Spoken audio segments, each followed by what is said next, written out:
Welcome to the Lucky Titan Podcast. Here you will learn how to fill your favorite platform with tons of your dream customers from some of the world's top entrepreneurs. I'm your host, Josh Tapp. Now let's get started.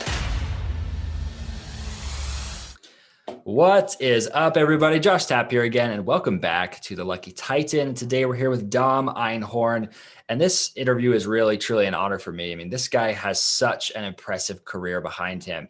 And honestly, I didn't know this, but he's lived very close to my hometown. So it's kind of cool to see those crossovers sometime. But so Dom is the founder of the Startup Super Cup event. And this guy has helped thousands of entrepreneurs and startups to gain capital and to grow their businesses. And I'm really excited to have him here. So Dom, say what's up to everybody and then we'll hop in. Hey, Josh, thanks for having me. Glad to be on the show. Thank you. I really appreciate having you on, Dom. So let's dive into this first because, with all of your experience in building startups, you've been working with, thousands of different types of companies even. So you have a very unique perspective on this question. I want to ask you this. So if you had lost everything and you only had 90 days to rebuild your business, what would you do? Like, what type of business would you build and how would you build it and gain the funding so you could scale to profitability within 90 days? Great question. Number one, I've been in that situation twice. And I've actually rebuilt it twice. I'm a risk taker by definition, like any entrepreneur is or should be. As an entrepreneur, your objective is to solve a problem, not to invent one that you intend to solve, which is something we can talk about later that we see quite often as well. But I think the easiest way to explain what it is that I would do is I would actually question myself first and foremost. And then the very next thing that I would do is I would zero in on a problem, on a friction point that either consumers or businesses are encountering on a daily basis. I would come up with an answer to that problem quickly, efficiently, and as cheaply as I possibly can by iterating quickly. And I would pre-sell it prior to actually raising any money. What I mean by pre-selling it is I would take the actual concept itself and I would actually pitch that concept to my intended target. And if you're successful in doing that, it actually proves product market fit, which very often is missing in more mature models. We do that internally, where prior to launching a major news service, marketing service, for example, we actually build a deck. The deck will outline the friction point of the problem we're looking to solve, and then we'll pitch it to our existing client base and to some cold clients or former clients, and we'll actually ask them to put down a deposit of 10% against future delivery of that product at a discounted rate. If you're able to do that, number one, you're on the right track, and number two, once that product and service is ready, it will sell. I love that. And the beauty of that system is you're saying, let's come at the market first, test to see what they want, and then we go and make it. We provide that service for them. And I would ask you this, especially coming from your experience with funding, at what point would you go get funding? Would it be after you've sold multiple customers on this, or would you get product market fit, pitch investors, and then start? How would you? Yeah, I think a big mistake that most entrepreneurs do is try to get funding too early. What happens is obviously you dilute yourself more so than further down the line. That's probably logical. And number two, in most cases, you're wasting your time because you're simply not ready to receive that funding. So in my opinion, one is a time to raise funds. It's time when you're actually ready to scale, which means that you have to have at least a bare bones proof of concept. It means that you should have raised some money or tapped out friends and family, fools and family. Your grandmother should have invested, give you $100 at least, and trust you. And then you got to be able to show a little bit of traction. Don't just come up with a blank slate, even if you have a great business plan and whatnot, and you haven't put in points on the board, because you have no credibility and you also have no authenticity to whom you're speaking to. Show that you have skin in the game, and every investor can respect that. I love that. See, and that's the thing. I think that, we've even had people come to us to pitch us even at early stages saying, hey, do you want to invest in this type of software that we're launching or what have you? And we found that the only ones that are worth the time are the ones who've said, they come to you and say, I've already had X amount of sales. We've proven concept. All they're really using your money for is to speed it up, to reach more people. So I love that. And I mean, that's coming from the other side of the coin. Mm. But, and this really leads well into how you've been investing your money, Dom. I mean, the pre-conversation we had before this interview was really insightful for me, because you've been working so heavily in the startup space, but then in the last year, you bought a rugby team. So I want to know kind of what inspired that, and then how you've been leveraging that to scale their business as well. Yeah, it's very interesting. So I didn't grow up a rugby fan, even though I was following the French national team since a very early age. I liked the toughness, the roughness of the sport. It's very authentic. It's literally guttural, right? I remember Jean-Pierre, the French captain, with, you couldn't do this today, but blood dripping down his face and continuing to play, refusing to leave the pitch. That's still something that's very much ingrained in my mind, 40 years later. Interesting set of circumstances. My CPA, my French CPA, is a former French national player. He came to me early on when I first moved back to France in 2018 and said, "Hey, would you like to support the rugby team? Yes, here's my token donation, get a little tax write-off, etc." Then last year, 2019, year and a half ago, I became the largest sponsor because I befriended a lot of players, a lot of the staff, and I really started believing in the project. And then during the early innings of COVID, they came to me and said, "Look, we may not have a season at all, and we're in dire straits. We have an 118-year-old franchise, and it would be, a shame to lose it. Would you be willing to invest at a larger scale?" And at that point in time, it became a business decision for me. And I said, "Look, give me a few days to think this over." I took a step back, and I came back with my conditions. I said, this is no longer a passion type of investment. This is no longer a donation, because you're asking for a significant amount of money. And now I have to make a decision as to whether or not to invest. If I do, here are my conditions. Number one, I want nobody in my space. I want to be the shot caller. I need to have control. Number two, I want to be able to do with this brand what needs to be done, which has never been done in the 118-year history of this club. And number three, I want to have carte blanche to aggressively build out this franchise and go full pro and not stay in the semi-pro division. I'm not investing into status quo as an investor. I never do that, regardless of which domain, right? I want to have impact. In sports, you measure that by points on the board. In other places like clean tech, you measure that by impact on environment, impact on society, however you want to define it. So, some of them reluctantly said yes. The majority were behind my project. We had a general assembly. The project was voted 45 over nothing, 45-0. And then boom, now we're in charge of a 118-year-old startup, as I call it, right? Lots of skeletons in the closet. We started with a 25-yard penalty. We had to get rid of a lot of problems, a lot of people causing problems. And I think the parallels between seeing that in the nonprofit arena, because the club was run as an NGO for the majority of its existence, and what we're seeing today in startup entrepreneurship, were uncanny. A lot of people that claim to be entrepreneurs but truly aren't is one example. A lot of people that claim to be responsible that they are irresponsible, especially when it comes to fiduciary responsibilities. Et cetera, right? Again, a great startup, first and foremost, consists of a great team, great people. But for me, I looked at it as an opportunity, because if everything had been rosy, I wouldn't have been able to buy in and take control over the club. And so now it's up to me to turn, lemons into lemonade. To a large extent, that's what we have done. I give you one example. When we started the club at 1,500 followers on Facebook, 4 months later, I had 50,000 plus followers on Facebook. We have a full video production team, which didn't exist before.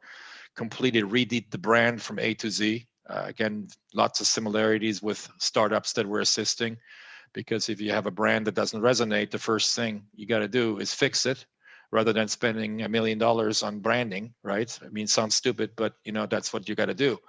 So a lot of checks and balances, a lot of common sense. I think, in hindsight, having spent a quarter century in the US and the other quarter century in France, I'd say there's a lot more common sense on the business side in the US than there is in France. There's plus and minus on each side, but specifically, I say in the rugby space, because it's primarily driven by passion, almost religion. Whatever you think about religion, whenever there is something semi-religious that comes into play, usually emotions take the better of intellect and common sense. And that's what I'm facing every single day. But we have a full team behind us, and we've made strides since we first took it over. Yeah, and it sounds like you've been able to take the program and you're not only changing the entire program, making the business side of it successful, but you're actually helping the players establish an entrepreneurial spirit so that they can actually go on after they're done with rugby and live very successful lives as entrepreneurs. And I'm genuinely curious about how you're actually doing that, because you're almost taking people, and we see this a lot in the US, you know, the NBA players, NFL players, they're making what, $100 million contracts. And then 5 years after they retire, they're completely broke. And I'm just kind of curious how you're implementing that in your program. Yeah, it's very interesting because obviously, again, a big parallel between startup entrepreneurship and athletes. You know, so the ability of taking a hit, falling down, being hurt, being injured, and getting up and continuing to play, right? This is probably one of the primary things you need in your DNA as a startup entrepreneur, right? I'm a former athlete myself, not in the rugby space, but in the fighting sports. So, you know, I had that in my DNA early on. It's not necessarily something you're born with, but it's something that you have to develop. You know, grit, resiliency, determination, persistence. So that attracted me very early on because I have, for example, one big Georgian prop on my team. He's a forward, right? Big guy, huge guy. And if I don't hit him over the shoulder once a day, he thinks there's something wrong with me. At first, I'm like, dude, I can't do this, right? Because, you know, I'm going to get arrested, or, you know, if God forbid there is employment inspection coming in and I'm actually hitting you over the head, you know, I'm going to get at least fined. Oh, no, I don't think of it this way. So he comes in, I need to hit him over the head or over the shoulder once a day. Otherwise, he thinks I'm mad at him, right? But it's almost an extreme example, but it's pretty funny. So as of today, I've integrated 8 professional players into my structure inside the incubator. And 2 things have happened. Number one, they've built amazing camaraderie amongst themselves that translates onto the field. These guys are like brothers because they spend all day together on and off the field. Number 2, they've acquired a skill set that no one else acquires as a player, as a rugby player. So that got me to think. About 6-8 months ago, we launched what we call a Rugby Plus program.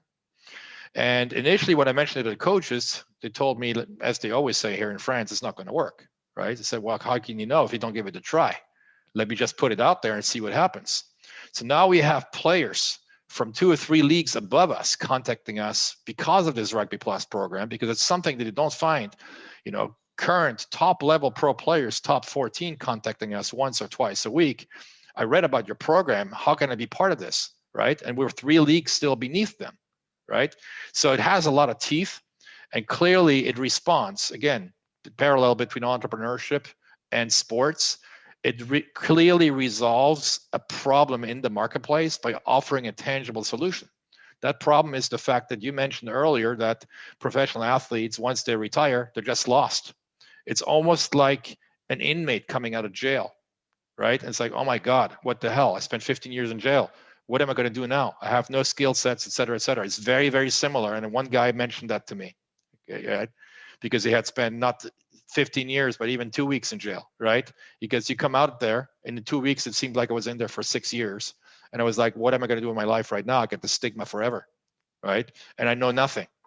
So this helps us avoid that, while at the same time tapping into an athlete who already has the core DNA of what we're looking for in an entrepreneur, which is, again, is grit, determination, resiliency, the ability to take a hit and get right back up.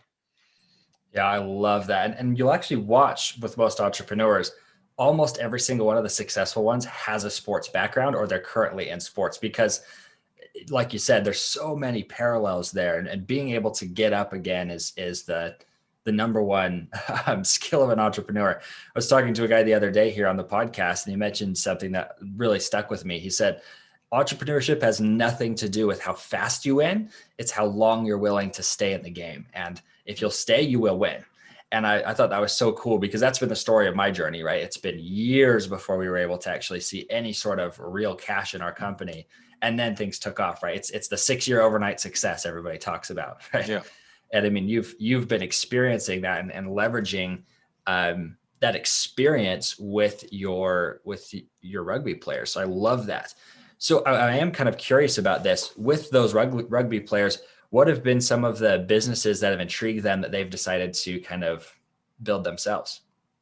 Yeah, the interesting thing at first is that none of them actually believe it's possible, right? So you actually have to kind of like reframe their minds and say, look, I picked you because not only do I believe it's possible, but because I know from my experience that you have what it takes to be successful here. So one guy, for example, who's Georgian from the country of Georgia, right, speaks a little bit of English, a little bit of French. I said, I'm going to put you in sales. He goes, holy cow, what do you mean sales? All right. He goes, because you're this huge guy, you get this big beard, and you get this amazing smile, the Magic Johnson type of smile, and that works in sales. He goes, really, you think? I said, yeah, let's give it a try. Let's put it to the test. He outsells everybody today, right? He just walks in with this huge smile, speaks broken French. For the ones who don't speak French, he speaks broken English, etc. And he walks out with a deal, right? What this has done to boost his morale, both on and off the field, and he's actually become now a very super important element in on my sales team. Because he accounts for 40% of the local sales for the team. He did not think that was possible. Within 2 or 3 weeks, complete turnaround. And now the guy's like, holy cow, I can't believe this, right? I can actually do this. Other things, so we have a lot of international flavor on our team. I have 2 Argentinian players, one of which has become my team leader internally. Kind of like, I don't want to call him a human resource director because it would be demeaning to him. He's my team captain, right? And he's kind of like always suffered in his career from the small dog, big dog, because growing up, everybody told him he was too small to be a rugby player. Well, he made it all the way to the pros, right? So he kind of like built this resiliency, and this grit. It's really, truly part of his DNA, and it translates onto others. He knows how to take someone who believes they cannot get it done and say, look, I've done it myself. If I can do it, you can do it. And it kind of like permeates the entire organization. So the easiest way to explain it is that, by taking these key elements and adding them to the sauce, what it did, in France, we say the mayo is starting to stick, right? It just provided significant glue. It pushed some people out because they thought it was not for them. It was too aggressive. It was too male, even though we have more females inside the organization than males, right? Which is fine because I think they would have left the organization or they didn't fit our DNA anyway. I think because of this, flavor of political correctness that we all experiencing, in recent years, I can tell you, I'm probably the most politically incorrect person that you'll ever meet, or one of them. I'm going to be frank about that because when somebody tells me what it is that I should be doing, I'm going to do the opposite. I just don't like to be told what I should be told, especially by a politician or somebody who has never done it before, right? So when they tell me, okay, you got to observe a certain quota of white, black, green, yellow people, male, female, etc., I'm disengaged. What we have done is we've actually iterated where we say, no matter how many smart people we have inside our organization, we know there are smarter people outside, and we're going to leave ourselves open to whatever comes in because we're problem solvers. Right? So if you can help us solve these problems that we have internally or problems that we have identified for our client base, you're welcome. I don't care what color, creed, breed, whatever, right? Bring it in. And by way of working this way, we're today inside of the management team at Unicorn, roughly 30 people from 19 different countries, primarily female versus male, right? That's all I can say. So empirically, right, this is what happened. By taking the right approach, nobody had to tell us what we needed to do. Otherwise, it would look like any other company in Silicon Valley or some other parts of the world. Yeah, and I love that because I mean, really, it's not discrimination. It's discriminating based on talent and on 100% grit, right? As you've been saying, it's been really the topic and the theme of this episode is it's you're only going to allow the people who are willing to have that grit to get back up. They're the ones you're going to stick with and work with. So I love that. And for you guys, you've been working with so many startups and seeing so much success in this space, and you've built an entire incubator around this. Where did the event come from? I mean, you have an entire event based around helping people gain funding. So can you talk a little bit about that event? Yeah, I think the easiest way to describe the event is by comparing it to other platforms like Uber or Airbnb, right? So where you need to have a reasonable balance between supply and demand. So on Uber, if you only had drivers and no riders, you have a problem. If you only have riders, no drivers, you have a problem. Same with Airbnb, right? In the startup space, you need to have a good equilibrium between supply and demand, between capital and people seeking for capital, right? And that's always the juggling act that we have to do. We decided to launch the Startup Super Cup for a number of reasons. First and foremost, we wanted to demonstrate to people that what we're doing here with inside a unicorn could be done in a non-metropolitan area, major metropolitan area outside, because we're in a rural space. 9,000 people in the winter in Sarlat, Sarlat, for those of you who look it up, medieval town in the southwest of France. 2.5 million tourists a year, 7th most visited town in France, highest density of medieval castles anywhere in the world, 1,002 of them in a 25-mile radius, right? So it's primarily a destination for tourists, for gastronomy, et cetera, et cetera. My wife and I, a few years back, said, look, we're not going to leave Los Angeles to move to Paris, okay? We took 8 months to scour France, 54 medium to small cities, made ourselves a private list. Sarlat was #1 on both lists. So he said, okay, no point looking further. And we realized, obviously, we're going to miss a lot of things that we also had in Los Angeles. And we said, we're going to create them. In one example, when I first came here to visit in 2017, I stayed at a hotel, very nice hotel, and I asked the hotel owner, I need to do some work. Where can I find a co-working place? And he goes, what is that? I thought he was joking. Nobody was dead serious. I'm like explaining him the concept. I said, well, let me ask you a question. How do you do it when people like myself need to get some work done? And he goes, well, usually what we do is we unplug the printer from behind in the kitchen. We move it over here. We put 3 or 4 tables together. And I'm like, wait. You do this every day? He goes, no, I do this 3-4 times a day. But I have news. I have news for you. If you open up one of those wo-working places, as he called it, I will send you 20 to 30 people a day. No, that's what we're doing. Part of the incubator, the extension of the incubator, we're moving into 30,000 square feet of space. Is going to be the largest co-working space there is, and the only one with 2.5 million visitors every single year. So it's been very interesting in seeing that. For example, when we first said, look, we're going to do the Startup Super Cup, people asked why, how, where, et cetera, et cetera. I said, I don't even know yet, right? I just know this needs to be done, and it needs to be done here, because based upon my research, before COVID, 12% of startup entrepreneurs were looking for, to launch their startup outside of a major metropolitan area. And during COVID, that number has gone out to 38% based on our research, right?